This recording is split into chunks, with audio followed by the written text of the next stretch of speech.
Olá pessoal, sejam muito bem-vindas ao meu canal no YouTube e hoje eu quero trazer para vocês um tema fundamental: como reconstruir a autoestima depois de passar por um relacionamento difícil, tá? E com um agravante que envolve casos de depressão.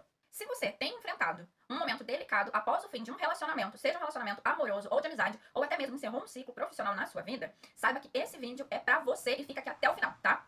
Eu sei, gente, que a dor emocional ela pode ser muito intensa e que pode, né, ali com a depressão, acabar se tornando um agravante muito significativo.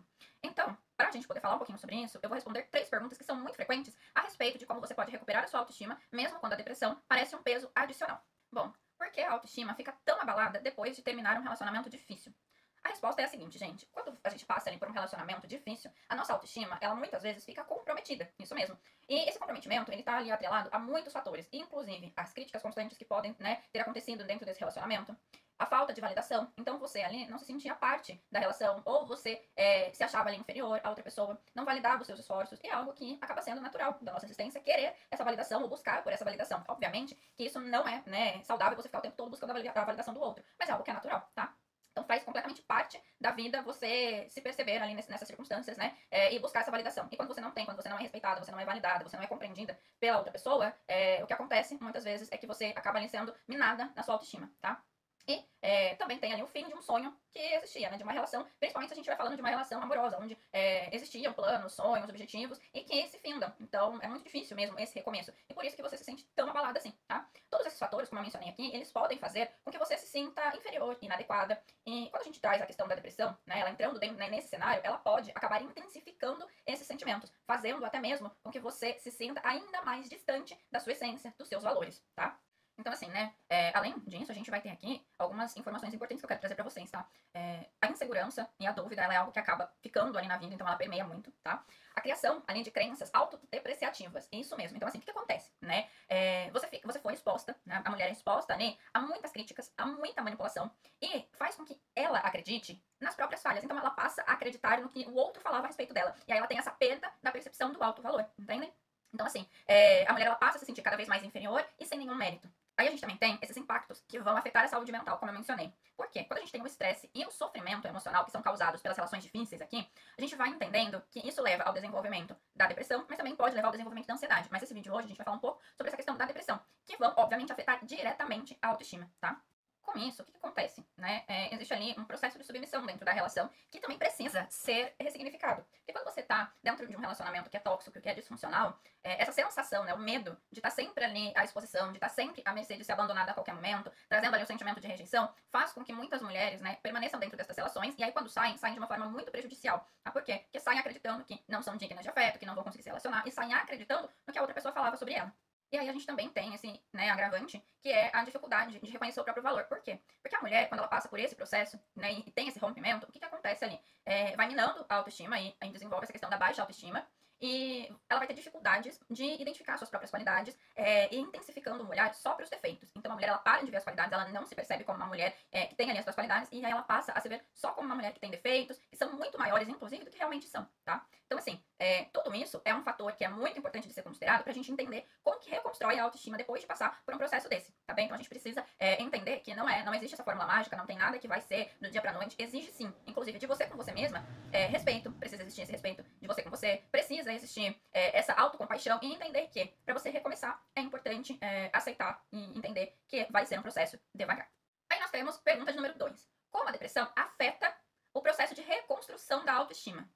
Gente, a depressão, infelizmente, pode atuar como uma verdadeira barreira nesse processo. Então, imaginem um muro, e aí nesse muro ali, a depressão, você está tentando ultrapassar esse muro, mas esse muro ele é gigante. Então, é uma barreira que requer ali estratégias. Então, você vai precisar, se a gente colocar aqui, nessa associação que eu tô fazendo, a gente vai colocar, precisa do quê? Precisa de uma escada, precisa de outros mecanismos ali para conseguir ultrapassar essa barreira e poder passar por esse processo, entende? Por quê, né, Fernanda, que isso acontece? A depressão, gente, ela vai diminuir a nossa energia. Então, assim, ela diminui a vontade de tentar coisas novas, de tentar fazer coisas diferentes, e até mesmo a depressão, ela faz com que você perca a vontade de fazer coisas, atividades que você tinha prazer anteriormente, entendeu? E assim, ela muitas vezes vai fazer com que você tenha uma visão distorcida de você mesma.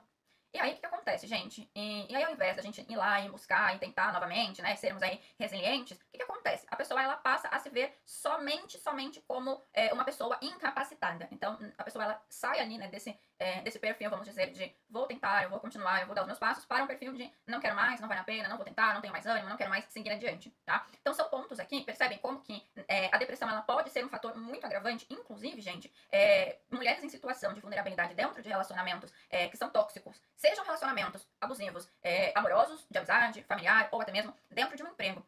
As chances aí do desenvolvimento da depressão podem ser maiores, tá? Não é uma regra, mas pode sim se agravar, tá? Então é um ponto importante a ser considerado sim, tá bem?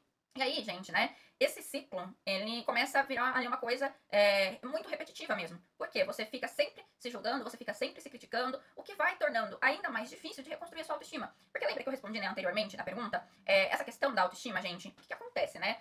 Você já tá ali fragilizado, você sai desse relacionamento, você já não se acha mais uma pessoa interessante, você já não se gosta mais, porque aquilo minou a sua autoestima. Se você entra nesse ciclo de só se julgar e só se criticar, como é que você vai conseguir reconstruir a sua autoestima, quando na realidade a autoestima ela tem a ver com você se validar, você se perceber, você se gostar, né? Você ter a sua estima, então, ter uma estima por você mesmo, entende? Então aqui, gente, a gente vai ter um ciclo que eu quero trazer pra vocês, que pode acontecer, tá? Então, assim, a gente tem um evento que vai desencadear ali um possível gatilho. Então, vamos supor que essa mulher, ela comete um erro no trabalho, enfim, em algum lugar, e ela não consegue, talvez, atingir uma meta pessoal. Esse evento é um gatilho para um episódio depressivo, tá? Porque é o sentimento de fracasso que pode se intensificar com pensamentos negativos que já existem, como a incapacidade de realizar tarefas, tá? Segue-se para pensamentos negativos e baixa autoestima. E como assim, né? Nesse ciclo, a pessoa passa a pensar, bom, já que eu não consigo realizar aquilo, eu sou um completo fracasso. Eu não sou boa o suficiente. Por isso que eu não consegui me manter naquele relacionamento, por isso que eu não consegui me manter naquele trabalho. Percebem aqui? Esses pensamentos levam à diminuição da autoestima e da autoconfiança. Percebem aqui? Seguido do comportamento de evitação. Ou seja, a falta de confiança e o medo de falhar de novo levam a pessoa a evitar completamente situações desafiadoras. E levam a pessoa também a evitar interações sociais e a não querer de jeito nenhum iniciar novos projetos. Ou seja, a pessoa para de buscar oportunidades para a própria vida. Isso seguido do reforço do isolamento e da desesperança. E o que é isso? Com a evitação, a pessoa ela se sente mais isolada, tem menos oportunidade de experimentar sucesso e a validação, e aí ela perde a oportunidade de ter pensamentos mais legais, mais adequados sobre si mesma. Entendem? Isso se torna ainda mais perigoso. Por quê? Porque a pessoa vai ficar mais pessimista e mais desesperançosa, reforçando aquele pensamento anterior. E, por último, a gente tem aí essa intensificação da depressão, que é o quê? A falta de atividade somada à solidão agravam sintomas depressivos, como o desinteresse, apatia, falta de motivação. E aí, diante disso, nós temos esse ciclo que fica ali se repetindo e a pessoa vai cada vez mais se afundando dentro desse ciclo. Por isso que é importante a gente romper com ele, obviamente, pouco a pouco, tá? E aí, a última pergunta, mas antes de eu responder essa última pergunta, deixa seu like, se inscreve no meu canal e comenta o que você tá achando desse vídeo, se você tem alguma dúvida, o que você acha disso que eu tô tratando aqui nesse vídeo hoje, tá bem? Terceira pergunta, quais são os primeiros passos para conseguir aí reconstruir a autoestima depois do fim de um relacionamento? Primeiro, gente, é super importante que você se permita, tá? Permita se sentir. Muitas vezes, vemos aí, principalmente mulheres, e que estão sempre sobrecarregadas, não se permitem sentir. Vão só levando, só que chega uma hora que não tem como. Então é importante sentir, tá? As emoções estão aí e elas precisam ser sentidas. Caso contrário, elas vão pra algum canto e elas vão somatizar no teu corpo, tá? Não adianta você querer pular etapa e querer forçar uma sensação de bem-estar como se tudo estivesse bem. Não. É importante que você sinta as suas emoções, tá bem? Em seguida, você vai começar a trabalhar pequenos hábitos que vão te ajudar a resgatar a sua confiança. Então, não, por mais difícil que seja, não pare, tá? Ai, Fernanda, mas eu terminei aqui um relacionamento, vou pra balada. Não é isso. Eu tô falando, não pare de fazer as suas coisas, tá? Levanta, toma um banho, escolhe a tua roupa e toma o teu café da manhã, tá? Fernanda, mas isso é muito. Então vamos priorizar um bom café da manhã. Vamos nutrir o seu corpo, tá? Porque senão, não tem como, tá? Então assim, mantenha, vai fazendo, vai se reconstruindo aos poucos. Porque é isso, porque quando você levanta e mantém ali, não tô dizendo pra você forçar, mas tô dizendo pra você fazer algo pra você nutrir o seu corpo, você vai gerando essa autoconfiança, vai mostrando pra você que você consegue, tá? Então vai, pouco a pouco, tudo bem? Mantendo ou reorganizando, redescobrindo hábitos que façam sentido pra você. Isso pode ser algo simples, né, como eu mencionei aqui, desde cuidados básicos, tá? Praticando ali o seu autocuidado, e o autocuidado ele não é só o skincare, ele pode fazer parte, mas ele não é só isso, tá bem? E o autocuidado também é buscar ajuda quando necessário, tá bem? Porque, gente, quando a gente fala de reconstruir a autoestima, a gente precisa entender que é um processo gradual e que cada pequeno passo conta, tá? Gente, eu quero trazer aqui pra vocês o seguinte, né, algumas sugestões que podem fazer sentido. Dedique tempo pra você mesma. Procure testar ou se reconectar com os hobbies ou atividades que te tragam prazer ou que já te trouxeram prazer em algum momento. E claro, fale com alguém de confiança. E, gente, procure a terapia, tá? Não, você não precisa passar por isso sozinho. A saúde mental, ela é tão importante quanto a tua saúde física. Não negligencie isso, tudo bem? E se você está passando por esse momento, eu quero deixar aqui um lembrete de que reconstruir a autoestima não é algo que vai acontecer do dia pra noite. É possível, mas não é do dia pra noite, tá? Lembre-se que cada passo que você tá em direção ao seu bem-estar, para que você fique bem, é uma vitória e deve sim ser considerada, tá? E comemorada. E se precisar de ajuda, não hesite em buscar apoio profissional, combinado? Não tem problema nenhum em pedir apoio. Você merece ser feliz e você pode sim se reencontrar, recomeçar, se reconstruir, tá? E, é claro, deixo aqui novamente. Se você gostou desse vídeo, não se esqueça de curtir e de se inscrever aqui no canal para que você consiga receber mais conteúdos como esse. E se você tem alguma dúvida a respeito ou quer compartilhar a sua experiência, deixe o seu comentário aqui. Eu vou adorar ouvir você. Até o próximo vídeo. Tchau!